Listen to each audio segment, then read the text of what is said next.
Olá, meus amados irmãos, eu sou Mateus Sales, congrego-me na Assembleia de Deus, Área 7, São Francisco, e vou comentar algumas lições da revista do primeiro trimestre da turma de jovens de 2023. E eu gostaria de começar falando a respeito da lição de número 5, que é a lição que trata sobre libertos para viver em santidade. Essa lição ela vai enfatizar a necessidade dos cristãos de viver uma vida de acordo com a graça que os resgatou. Dentro dos escritos de Pedro, nós vamos encontrar que a graça que salva é a graça que santifica. E Pedro vai falar isso afirmando que deve ser em todo o nosso procedimento. Em outras palavras, a santidade vai moldar a nossa ética. A graça de Deus, por intermédio de Cristo Jesus, vai afetar todas as esferas de nossa vida. E eu gostaria que vocês olhassem aí no slide para o texto principal que se encontra em 1 Tessalonicenses capítulo 4, versículo de número 7, na qual Paulo fala: porque não nos chamou Deus para a imundície, mas para a santificação. Esse é o texto principal dessa lição, aquilo que muitas vezes nós chamamos na lição de adultos de texto áureo, ou seja, aquele texto que resume basicamente tudo o que a lição vai tratar, onde ele enfatiza aqui o fato de Deus nos chamar mediante a graça, por intermédio de Cristo Jesus, quando ouvimos a pregação do Evangelho. Então, Deus nos chama, nos resgata para viver uma vida de acordo com a sua própria vontade. E o texto que resume a lição está escrito da seguinte forma: o cristão foi resgatado por um bom preço, o sangue de Cristo, para que viva em santidade até a vinda de Jesus Cristo. Em outras palavras, você deve aguardar a bendita esperança que é a manifestação de Cristo Jesus para tomar a sua igreja de maneira santa diante do Senhor. Porque o escritor aos Hebreus já enfatiza diversas vezes ao longo de sua epístola e culmina no capítulo 12, versículo 14, dizendo que sem santidade ninguém pode ver ao Senhor. Então a santidade é requisito necessário para que você possa conhecer ou encontrar a Cristo Jesus, ouvir a Deus. Em outras palavras, de C. Riley, que foi um bispo anglicano que viveu por volta do século XIX, ele vai dizer que Cristo santifica aqueles que ele resgata. Nos céus só haverá um povo santo, um povo sem iniquidade, que foi lavado, remido e comprado pelo sangue de Cristo Jesus. Então, é necessário que esse povo manifeste de maneira clara, visível, os frutos dessa graça que tenho resgatado, que é justamente uma vida de santificação diante do Senhor.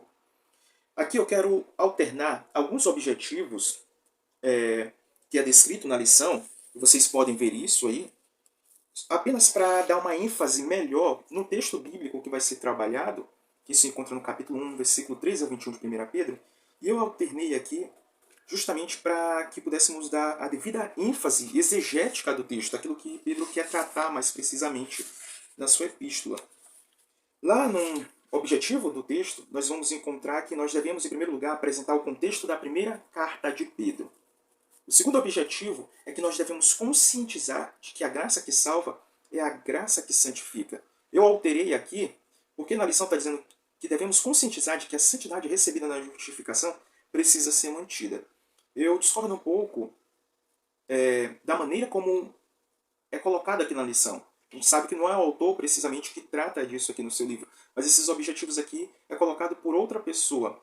Mas eu entendo que a santidade posicional, que é aquela a qual, quando nós nos convertemos ao Senhor, Ele nos coloca, o próprio Senhor nos coloca, nos torna santos mediante Cristo Jesus, ela deve se manifestar de maneira visível ao longo da caminhada, como aquilo que nós chamamos de santificação progressiva. Então eu creio aqui que há uma questão sistemática que destoa um pouco. E por fim ele falou aqui que compreender que o cristão que foi resgatado pelo precioso sangue de Cristo Jesus para viver em santidade. Isso aqui é verdade. Eu só alterei aqui para enfatizar, compreender que durante o tempo de nossa peregrinação na Terra, a nossa caminhada deve ser com temor diante do Senhor. Então eu dei mais ênfase ao texto exegeticamente de 1 Pedro do que propriamente a uma sistematização do conteúdo que está sendo abordado aqui na lição. Então, como foi que eu dividi os tópicos? Na lição, o primeiro tópico trata os destinatários da primeira carta. Esse aspecto, que é o contexto da primeira epístola de Pedro, né? Esse aspecto a gente vai trabalhar aqui. E eu dei uma segunda ênfase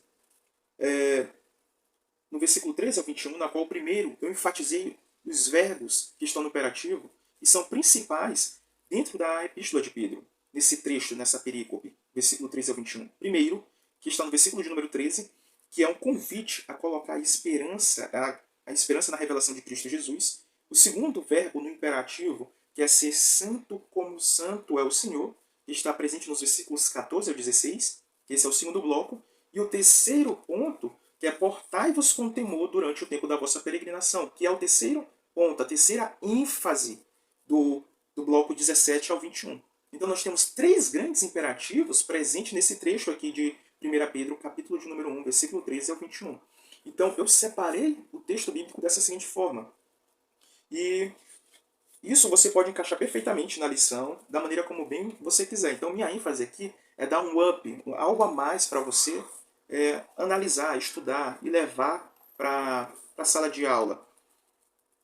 Então, eu até alterei algumas coisas aqui na introdução. Porque na introdução há algo que deixaram passar despercebido não é o autor, porque eu li o livro e lá o autor dá ênfase. Na introdução tem a última parte que diz assim, ó, o preço do resgate para a sua liberdade somente será eficaz enquanto viver em santidade. Bem, o sangue é eficaz independentemente se eu e você vivemos ou não em santidade. O sangue de Cristo é eficaz por causa de quem ele é e do que ele fez. O sangue em si mesmo já é eficaz. Agora, é evidente que essa graça que me resgata, que me salva, que me limpa, ela também deve me santificar. Então nós vemos a eficácia desse sangue no cristão. Então há uma frase, há uma palavra omitida aqui pelas pessoas que organizaram a lição, que é o que está presente no livro, e o autor acertou perfeitamente no livro. Mas aqui na lição, alguém que organizou esqueceu, que é a palavra cristão. O preço do resgate para a sua liberdade, ou seja, liberdade do cristão, somente será eficaz enquanto ele viver em santidade. Ou seja, ele, vivendo em santidade, manifesta a eficácia do sangue de Cristo na sua própria vida. Se ele não vive em santidade, então ele não manifesta essa eficácia do sangue de Cristo na sua própria vida. Mas o sangue em si mesmo é eficaz. Então, deixando isso de lado, a introdução eu coloquei da seguinte forma. A santidade é o resultado da graça salvadora na vida do cristão.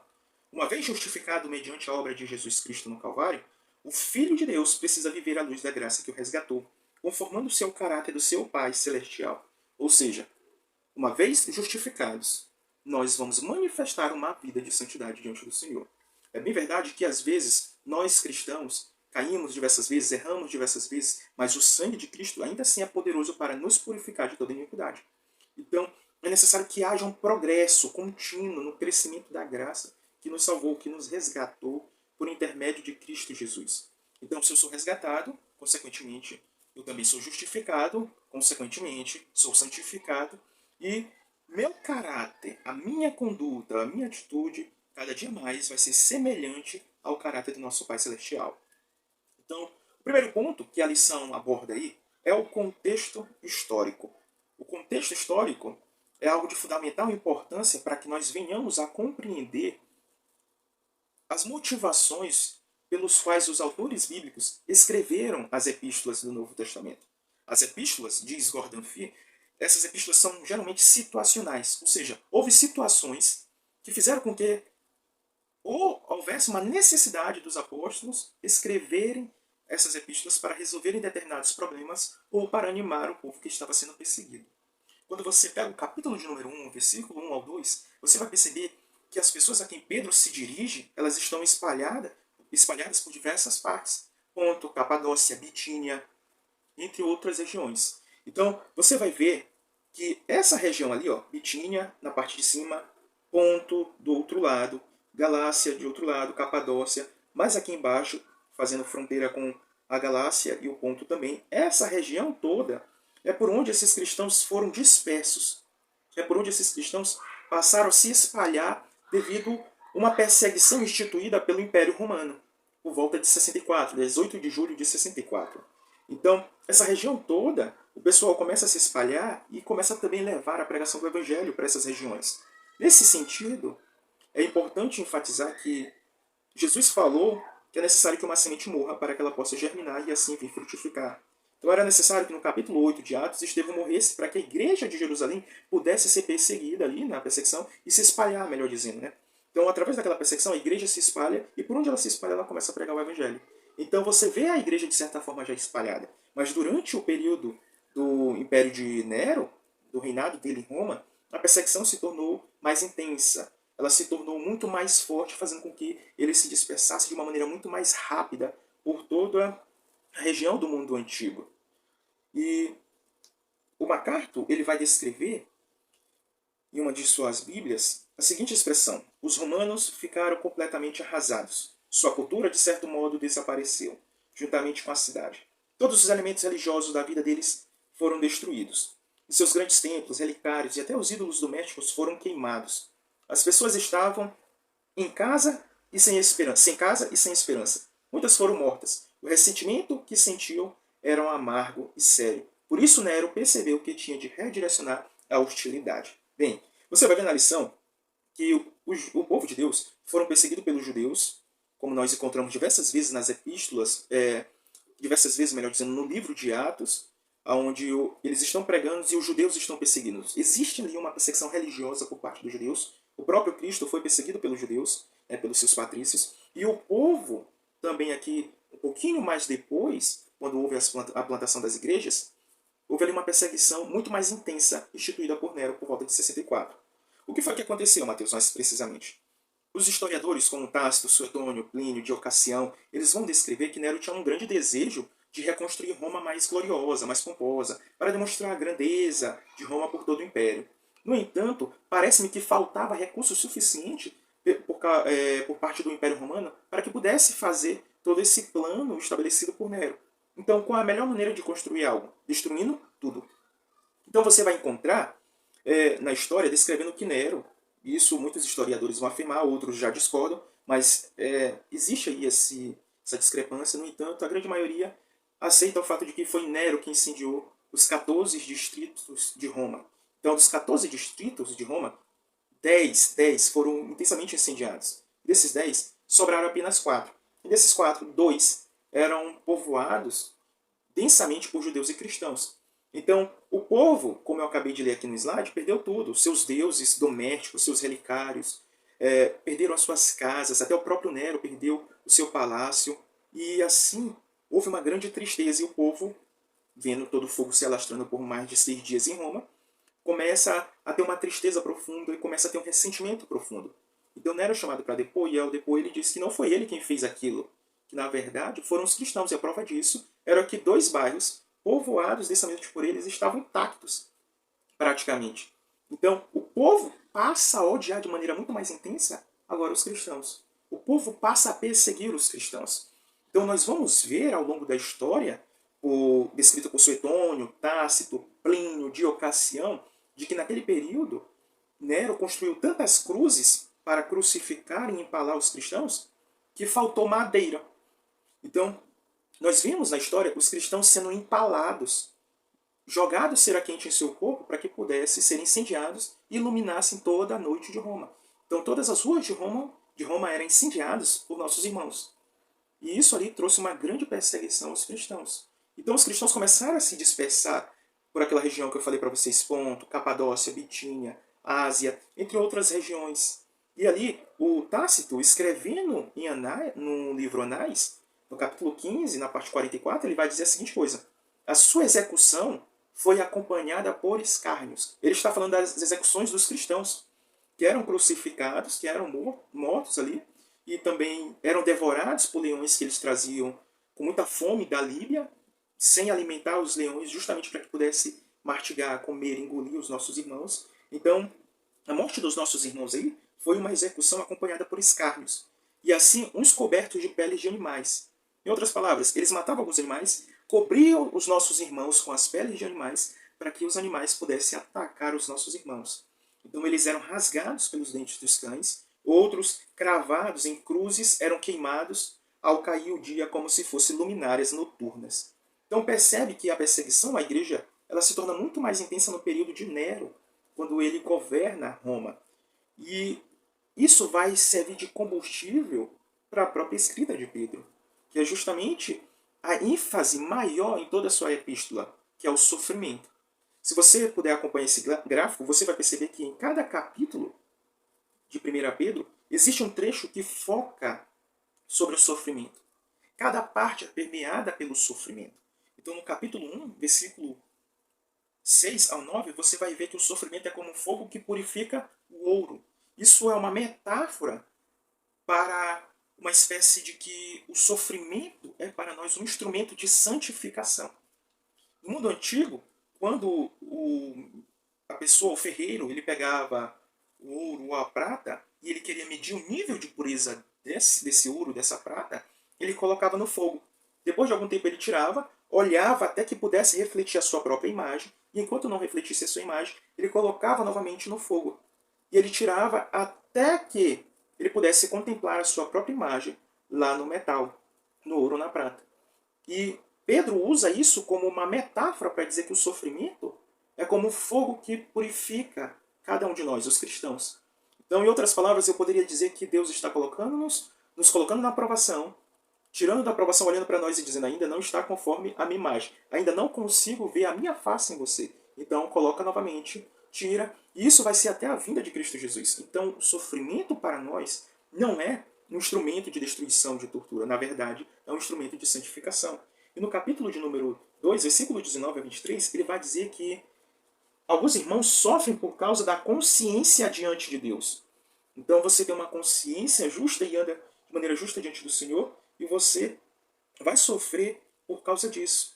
E no capítulo 3, versículo 14 a 17, alguns vão sofrer por causa da justiça, do estilo de vida que vive diante do Senhor, com integridade. E no capítulo de número 4, versículo 1 ao 4 e 12 ao 19, nós vamos ver que existe aí um privilégio de sofrer por Cristo. E esse privilégio é algo glorioso para nós. Então, sofrer por Cristo é um privilégio glorioso. Porque se você pega o capítulo de número 1, versículo 10 ao 12, você vai observar que os sofrimentos faziam parte do ministério e da obra de Cristo Jesus.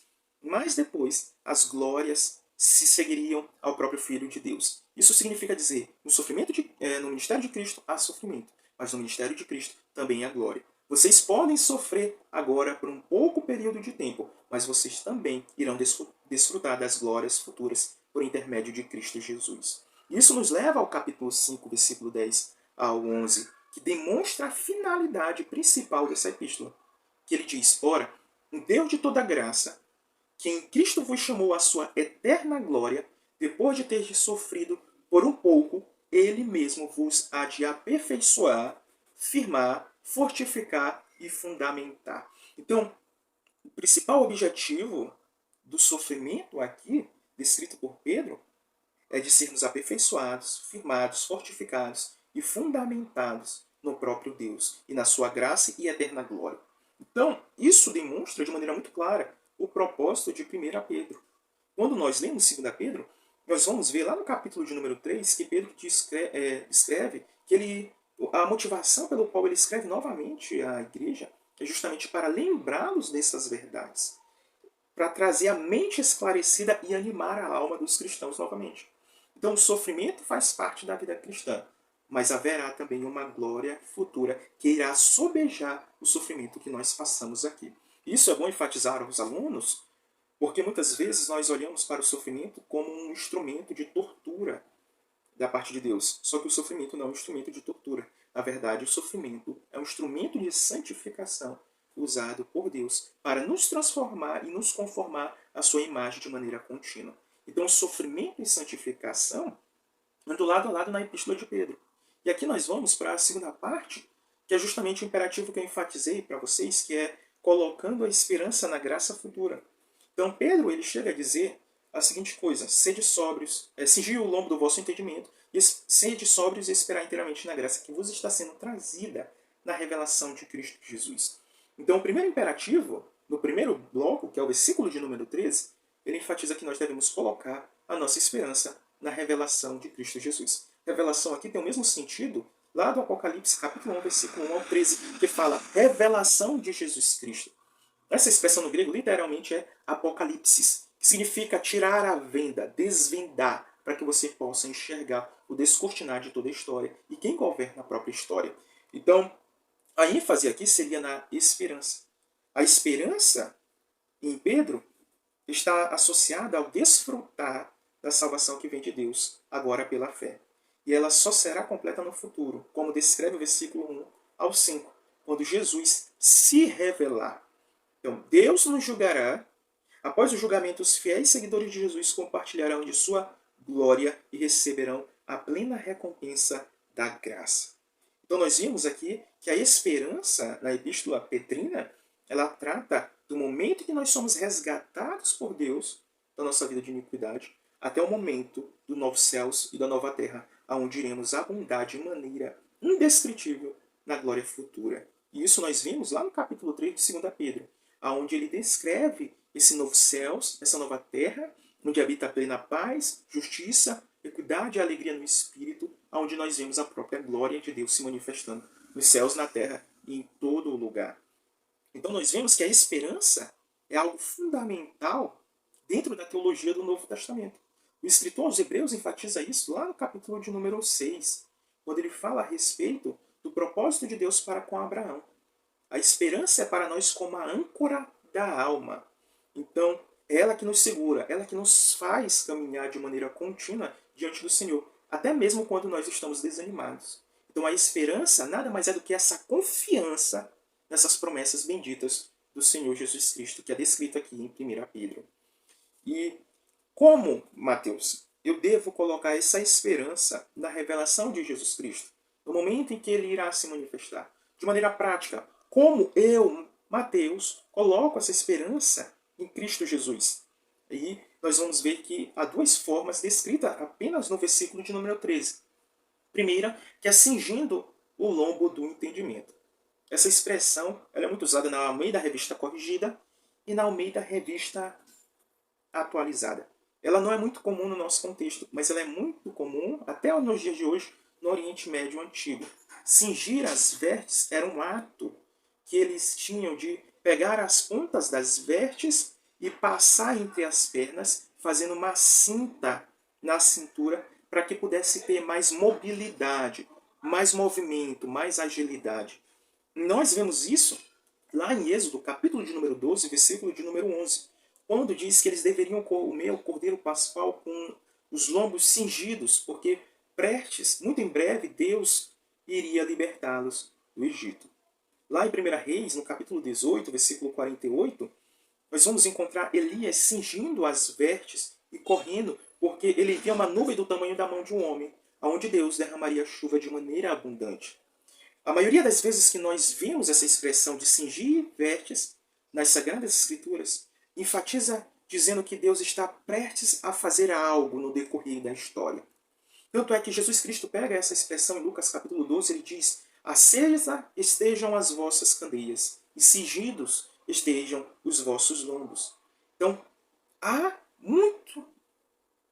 aqui descrito por Jesus Cristo que muito em breve o Filho do Homem virá numa hora em que nós não estivermos esperando.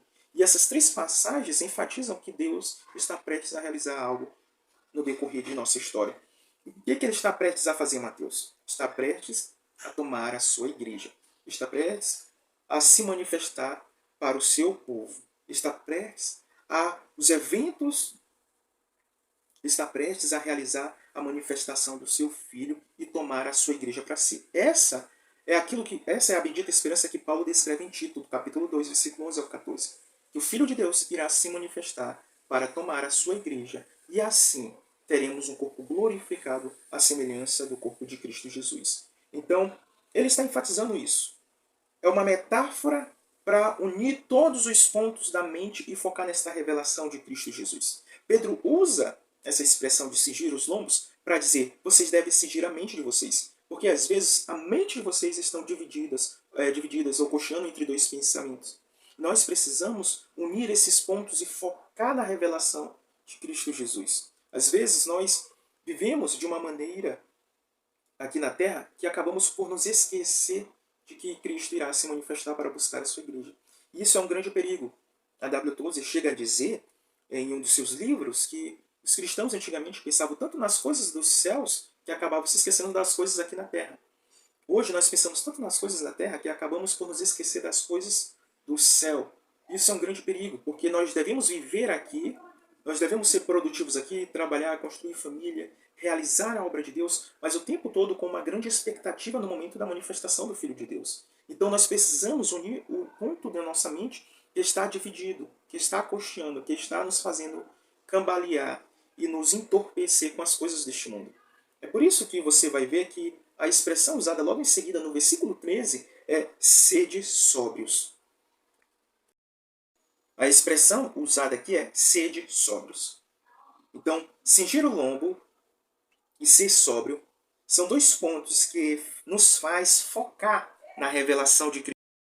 São dois pontos que nos fazem focar na revelação de Cristo Jesus. A sobriedade, ela inclui conceitos de estabilidade, tanto no aspecto mental quanto no espiritual, dando domínio, clareza, discernimento e determinação moral. O cristão sóbrio não se embriaga diante das distrações que o pecado e o mundo lhes oferecem. Então é possível que a nossa mente, os pontos de nossa mente estejam divididos por causa que nós muitas vezes estamos embriagados com as coisas deste mundo e com aquilo que o pecado pode nos oferecer. Então o sofrimento aqui, de certa forma, nos faz lembrar de que a terra não é a nossa pátria. Na verdade, nós somos semelhante a Abraão, que vivia em tendas, que não tinha cidade permanente aqui, mas que buscava a pátria futura. Por isso, ele começa o versículo de número 1 e 2, e no capítulo 2, versículo 11, dizendo: Irmãos, aconselho que vocês se abstenham dos desejos carnais que militam em vossa carne como peregrinos e forasteiros. Então, o estilo de nossa vida deve ser como peregrino, como forasteiro, como aquele que não tem cidade aqui permanente, mas está buscando a pátria celestial. E por isso, a nossa conduta, o nosso estilo de vida, os nossos pensamentos, os nossos desejos, tudo isso deve ser focado na revelação de Cristo Jesus. O terceiro ponto que eu quero enfatizar com vocês aqui, dessa aula, que na verdade é o segundo ponto do versículo 3 ao 21, que é o bloco que está centrado no versículo 14 ao 16, é o segundo imperativo que nós vimos lá no início da aula, que é sejam santos como Deus é. E há duas coisas que eu gostaria de falar aqui. É bem verdade que eu não estou sendo exaustivo em nada aqui, só estou dando uma palhinha. E há duas coisas que eu quero enfatizar aqui. Primeiro, como é que nós devemos ser santos, Mateus? Primeiro, não vos conformando ao estilo de vida antiga. Versículo de número 14. Pedro está usando a mesma expressão que Paulo usa em Romanos capítulo 12, versículo 2. E não vos conformeis com este mundo. Siskomatis hominoi é uma expressão no texto grego para dizer uma configuração, um sistema, um modelo de vida que vocês viviam de acordo com ele. Ou seja, é uma configuração. Você sabe que se você configurar o seu celular para apenas falar inglês, ter as teclas voltadas por um teclado em inglês, as expressões, as configurações, todo o seu aparelho somente para inglês, você pode colocar qualquer outro idioma e ele não vai funcionar também. Então, você sabe que se colocar o seu celular em uma outra linguagem, por exemplo, inglês, e você tentar falar em português, digitar em português, vai haver uma complicação muito grande, porque o seu celular não está configurado para isso. Então, existe uma configuração e ele só está trabalhando com aquela configuração. Se você colocar o seu celular no modo avião, certamente você não vai conseguir fazer ligação, porque ele está configurado para funcionar somente no modo avião. E no modo avião existem algumas limitações. E você vai perceber que todas as suas funções elas são limitadas, elas trabalham somente dentro daquela configuração. Da mesma forma, somos nós. Nós vivíamos de acordo com a configuração do mundo, o sistema do mundo, o sistema de crenças e de valores ensinados, propagados por este mundo. Então, nós vivíamos segundo o curso dos nossos desejos, segundo o curso do princípio da potestade do ar, que agora, diz Paulo, atua nos filhos da desobediência. Nós não. Uma vez que nós fomos resgatados, agora nós nos tornamos filhos da obediência. É por isso essa ênfase no versículo 14. E a atitude dos filhos da obediência, melhor dizendo, é não vos conformar com o estilo de vida do mundo antigo. Porque o estilo ou o sistema deste mundo é regido pelo inimigo que é contrário a Deus e a sua palavra. Na linguagem de Pedro, esse sistema era quem nos governava na vida antiga. Agora, que nós fomos salvos, nós não podemos viver o mesmo estilo de vida que vivemos outrora. Aí Pedro vai descrever, ora, se você não vive de acordo com o sistema do mundo antigo, que estilo de vida você deve viver, Mateus? Aí Pedro vai te dar um aspecto positivo. Vivam de acordo com o caráter de Deus. vivam se conformando cada vez mais ao caráter de Deus. E essa é a ênfase no versículo 15 ao 16. Pedro ordena que vivamos uma vida de santidade, porque está escrito. Note bem o que essa expressão quer dizer. Era usada no mundo antigo para documentos que não poderiam ser revogados dentro do direito. É como se fosse a cláusula pétrea. É algo que não pode ser revogado. Então Pedro está dizendo, independentemente do tempo que se passa, e do tempo de Levítico, de Moisés lá, onde ele cita que é Levítico capítulo 19, versículo 2, até os dias de Pedro, já haviam se passado mais de 1000 anos. Então, independentemente do tempo, a lei permanece a mesma. Ela não pode ser revogada. Sejam santos, porque Deus é santo. A base para a autoridade nos exortar a uma vida de santidade, ou uma vida santa, estava não nos seus achismos. Não era aquilo que Pedro achava, não era aquilo que Pedro pensava, mas na palavra de Deus. E a pessoa a quem devemos nos conformar é o próprio Deus. Então a autoridade na qual reside esse imperativo é a gloriosa e poderosa palavra de Deus. É por isso que nós devemos viver uma vida santa, porque nós obedecemos a Escritura como regra absoluta de fé, de prática para as nossas vidas. E ao caráter da pessoa que eu devo me conformar é o caráter de Deus. E a razão é porque ele é santo. Quando a Bíblia chama Deus de santo, diz R.C. Sproul, significa que Deus é transcendentalmente separado. Isso eu quero dizer que Deus habita num alto, sublime, inacessível trono. Um trono santo. Isso é chamado de transcendência absoluta. Deus está separado de nós em tudo. Ele está longe, acima e além de nós, que ele parece quase totalmente estranho para nós. Há um teólogo alemão que chega a dizer que Deus é totalmente outro, justamente pelo fato de que, quando nós olhamos para a glória e santidade de Deus, existe algo dentro de nós que diz, meu Deus do céu, o que é isso? Isso está além da minha imaginação, isso está além da minha compreensão. Isso é chamado de transcendentalidade. Ele transcende tudo. Então, ele é santo de maneira absoluta. Mas isso não implica dizer que esse Deus que é santo de maneira absoluta não se relacione com o homem. Muito pelo contrário. Nós vemos esse Deus transcendental, que está acima de tudo, que é mais glorioso do que tudo, se relacionando com o homem. Então, Deus transcendente torna-se imanente. E essa imanência quer dizer que este Deus santo absoluto ele vem e se relaciona com o homem. Então, existe ali os atos de Deus, e os atos de Deus é permeado por sua santidade. Sua justiça, seu amor, sua benevolência, sua bondade, seu juízo, tudo isso é permeado, tomado pela santidade de Deus. Então, Pedro está dizendo, Deus é santo em todos os seus caminhos. Vocês também devem imitar o vosso Pai Celestial. Ser santo em todo procedimento. Em todo ato que você for realizar. Até as suas intenções, elas devem ser santificadas pelo Senhor. E aqui é um ponto difícil, irmãos. Porque muitas vezes as nossas intenções são maculadas pelo pecado. Muitas vezes realizamos determinadas atitudes com uma intenção pecaminosa. E até nisso devemos agir de maneira santa, como age o Senhor para conosco e qualquer outra pessoa. Então, o Wayne Grudem, ele vai descrever no seu comentário de 1 Pedro a seguinte coisa. Ser santo como Deus é santo inclui uma santidade plena e abrangente que atinge cada aspecto de nossa personalidade. Significa não apenas evitar o pecado exterior, mas também manter como tendência do coração e da mente, ao longo de todo o dia, um deleite instintivo em Deus e em sua santidade. Em outras palavras, eu posso resumir da seguinte forma. Nós precisamos cultivar um desejo para ser semelhante ao Senhor em todo o nosso proceder. Os meus afetos, as minhas emoções, as minhas intenções e atitudes devem ser permeadas pela santidade de Deus, para que cada ato meu, cada aspecto do meu procedimento, eu possa manifestar às outras pessoas o caráter de Deus.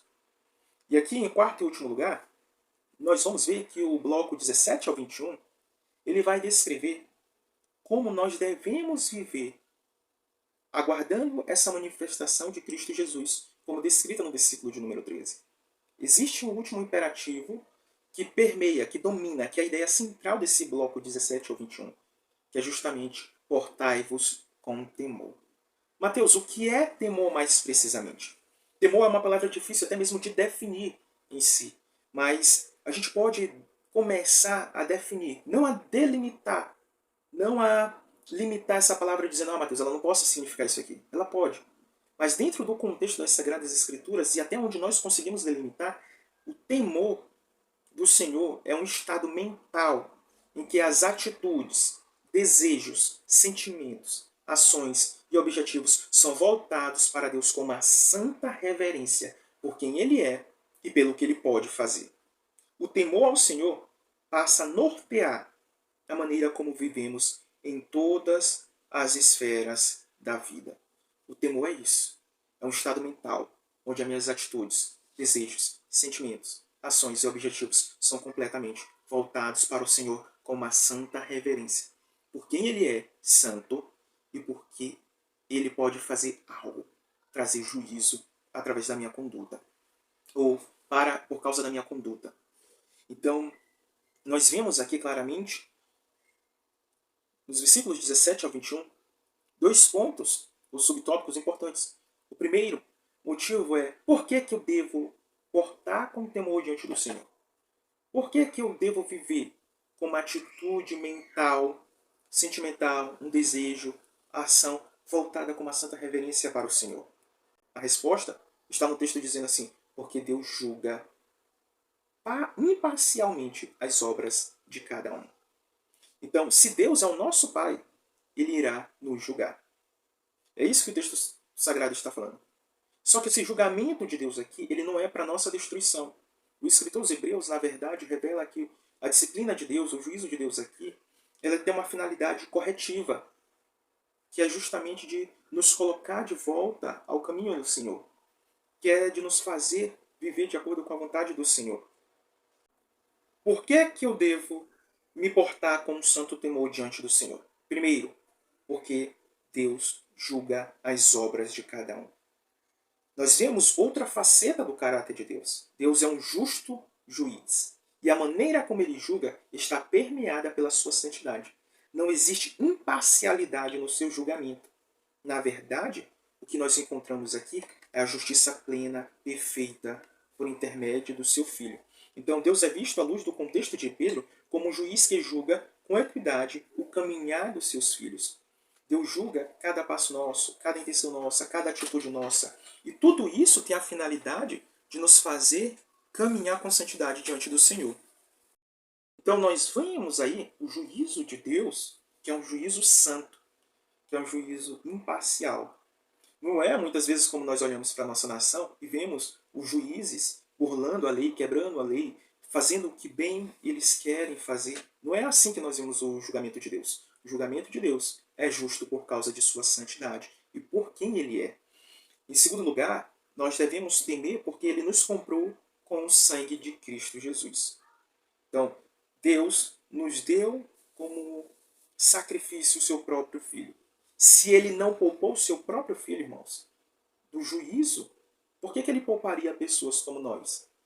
Se Ele não poupou o seu próprio Filho de fazê-lo, moê-lo até a morte, como diz o profeta Isaías, lá na cruz do Calvário, por que Ele pouparia pecadores como nós?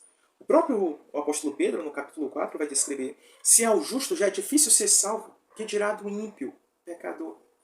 Então nós vemos aí que Deus nos dá Cristo como resgate dos nossos pecados, e esse sangue é santo, é precioso, e ele deve ser honrado.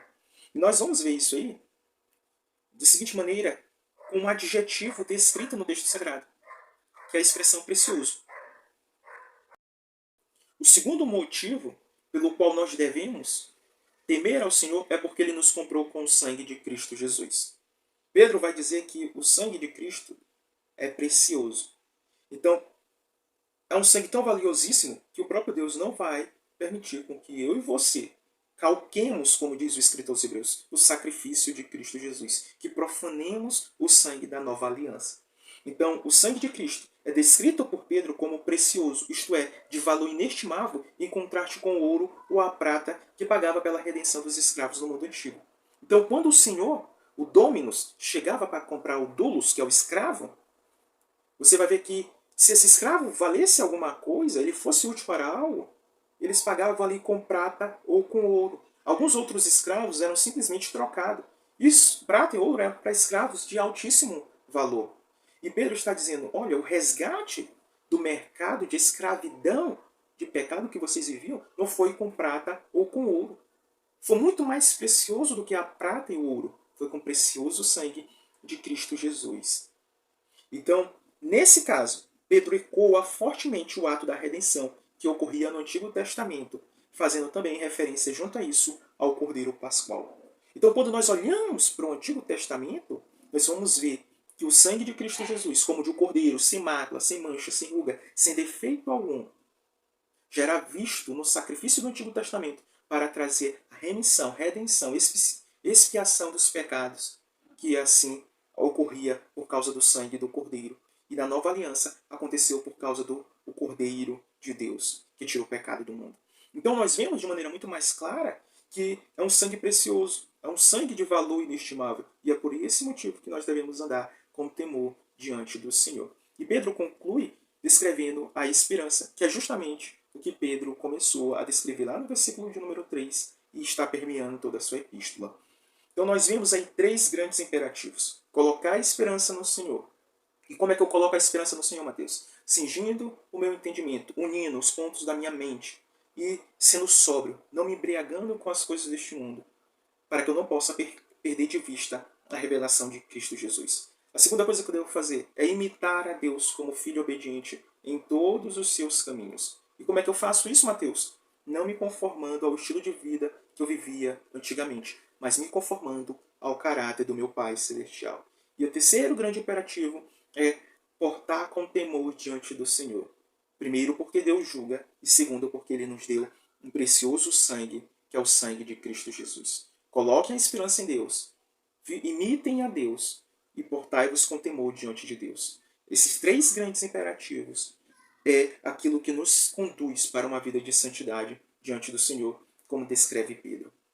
Mary Cheney vai descrever a seguinte coisa: o coração da mensagem bíblica da redenção é a libertação do povo de Deus do domínio do pecado por meio do sacrifício substitutivo de Jesus Cristo e a sua consequente reconciliação com Deus e o seu reino celeste. Seu reino celeste.